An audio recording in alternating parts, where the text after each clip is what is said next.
ಬರುವ ಡಿಸೆಂಬರ್ ತಿಂಗಳ ಒಳಗೆ ರಾಜ್ಯದಲ್ಲಿ ಎರಡನೇ ಅತಿ ದೊಡ್ಡ ಜಿಲ್ಲೆಯಾಗಿರುವ ಬೆಳಗಾವಿ ಜಿಲ್ಲೆಯನ್ನು ವಿಭಜಿಸಿ ಗೋಕಾಕನ್ನು ಜಿಲ್ಲಾ ಕೇಂದ್ರ ಘೋಷಣೆ ಜವಾಬ್ದಾರಿಯನ್ನು ತಾವೇ ವಹಿಸಬೇಕೆಂದು ಗೋಕಾಕ್ ಜಿಲ್ಲಾ ರಚನಾ ಸಮಿತಿ ಅಧ್ಯಕ್ಷರು ಶೂನ್ಯ ಸಂಪಾದನಾ ಮಠದ ಶ್ರೀ ಮುರುಘೇಂದ್ರ ರಾಜೇಂದ್ರ ಮಹಾಸ್ವಾಮಿಗಳು ನೇತೃತ್ವದಲ್ಲಿ ಇಂದು ಲೋಕೋಪಯೋಗಿ ಇಲಾಖೆ ಹಾಗೂ ಬೆಳಗಾವಿ ಜಿಲ್ಲಾ ಉಸ್ತುವಾರಿ ಸಚಿವ ಸತೀಶ್ ಜಾರಕಿಹೊಳಿ ಅವರಿಗೆ ಮನವಿ ಸಲ್ಲಿಸಿದರು.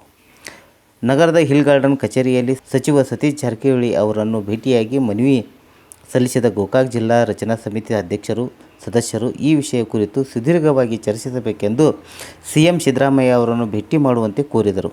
ಇದೇ ವೇಳೆ ಗೋಕಾಕ್ ಜಿಲ್ಲಾ ರಚನಾ ಸಮಿತಿ ಮನವಿಗೆ ಸ್ಪಂದಿಸಿದ ಸಚಿವ ಸತೀಶ್ ಜಾರಕಿಹೊಳಿ ಅವರು, ಈ ಕುರಿತು ಸರ್ಕಾರದ ಮಟ್ಟದಲ್ಲಿ ಚರ್ಚೆ ಮುಖ್ಯಮಂತ್ರಿ ಸಿದ್ದರಾಮಯ್ಯ ಅವರ ಗಮನಕ್ಕೆ ತರುತ್ತೇನೆ. ಶೀಘ್ರವೇ ಗೋಕಾಕ್ ಜಿಲ್ಲಾ ರಚನೆ ಸಮಿತಿ ನಿಯೋಗವನ್ನು ಸಿಎಂ ಸಿದ್ದರಾಮಯ್ಯ ಅವರ ಭೇಟಿ ಅವಕಾಶ ಕಲ್ಪಿಸುವ ವ್ಯವಸ್ಥೆಯೂ ಮಾಡುತ್ತೇನೆ ಎಂದು ತಿಳಿಸಿದರು. ಈ ಸಂದರ್ಭದಲ್ಲಿ ಸಮಿತಿ ಮುಖಂಡರಾದ ಅಶೋಕ್ ಪೂಜಾರಿ, ಗೋಕಾಕ್ ನ್ಯಾಯವಾದಿ ಸಂಘದ ಅಧ್ಯಕ್ಷರು ಸುಭಾಸ್ ಗೌಡ ಪಾಟೀಲ್ ಸೇರಿದಂತೆ ನೂರಾರು ಜನರು ಉಪಸ್ಥಿತರಿದ್ದರು. ಎಲ್ಲ ನಿಮ್ಗೆ ಗೊತ್ತಿರ್ತೈತಿ, ಅದರಲ್ಲೇನು ಬರೋಂಗಿಲ್ಲ.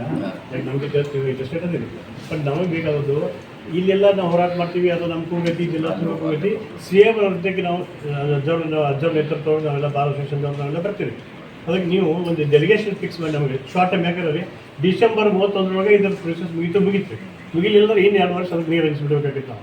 ಅದಕ್ಕೆ ನಿಮಗೆ ರಿಕ್ವೆಸ್ಟ್ ಏನಂದ್ರೆ, ನೀವು ಗೋಕಾಕ್ ಜಿಲ್ಲಾ ಚಾಲನಾ ಸಮಿತಿ ಇದು ನೇತೃತ್ವದೊಳಗೆ ನಾವು ಡೆಲಿಗೇಷನ್ ಬರ್ತದೆ. ಅಜ್ಜವರು ವಕೀಲರು ಎಲ್ಲ ಕೊಡ್ತಿದ್ದೀವಿ.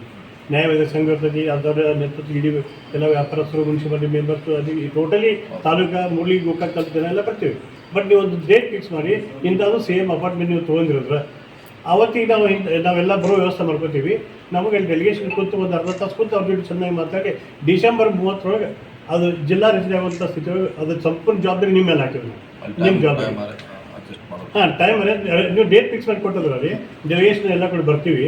ನೀವು ನಮ್ಮನ್ನ ಅವ್ರಿಗೆ ಭೇಟಿ ಮಾಡಿದ್ವಿ. ಮತ್ತು ನಾವು ಭೇಟಿ ಮಾಡಿಸೋದೇನು ರೀ, ಸುಮ್ಮನೆ ಒತ್ತಡ ಹಾಕೋ ಸಲುವಾಗಿ ಮಾಡೋ ಸಂಪೂರ್ಣ ಜವಾಬ್ದಾರಿ ನೀವು ನೋಡಿ. ನಾವು ಉಳಿದಿದ್ದೀರಿ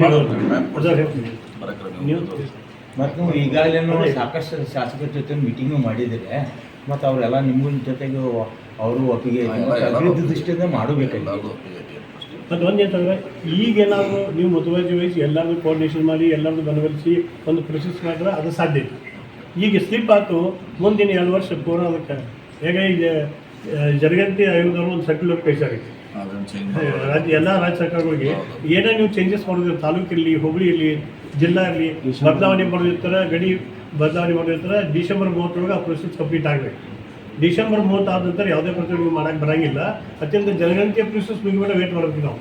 ಅದು 2027 ಜೂನ್ ಮಟ್ಟ ಹೋಗೋದಿರೋದು. ಅದಕ್ಕೆ 2 ವರ್ಷ ಪೂರ ಸ್ಥಗಿತ ಆಗಿಬಿಡ್ತದೆ ರೀ. ಹಾಂ, ಅದಕ್ಕೆ ನೀವು ಯಾವುದೇ ಶಾರ್ಟ್ ಟೈಮ್ದಾಗ ನೀವು ನಮಗೆ ಡೇಟ್ ಫಿಕ್ಸ್ ಮಾಡಿ, ಮತ್ತು ನೀವು ಅಲ್ಲಿ ಇರಬೇಕು. ನಿಮ್ಮ ನೇತೃತ್ವದಾಗ ಹೋಗೋಣ ಅಂತ ಅಜ್ಜಾರ್ ನೇತೃತ್ವದಾಗ ಇಲ್ಲಿ ಬಂದರೂ ಸಹಿತ ಡೆಲಿಗೇಷನ್ ಸಂಪೂರ್ಣ ವಿಷಯ ಪ್ರತಿಪಾದನೆ ಮಾಡೋ ಜವಾಬ್ದಾರಿ ನಿಮ್ದು. ಅದು ಜಿಲ್ಲಾ ಆದರೂ ನಿಮಗೆ ಕ್ರೆಡಿಟು ಆಗಬೇಕು, ನಿಮಗೆ ಕ್ರೆಡಿಟ್. ವರದಿ ರತ್ನಾಕರ ಗೌಂಡಿ, ಬೆಳಗಾವಿ.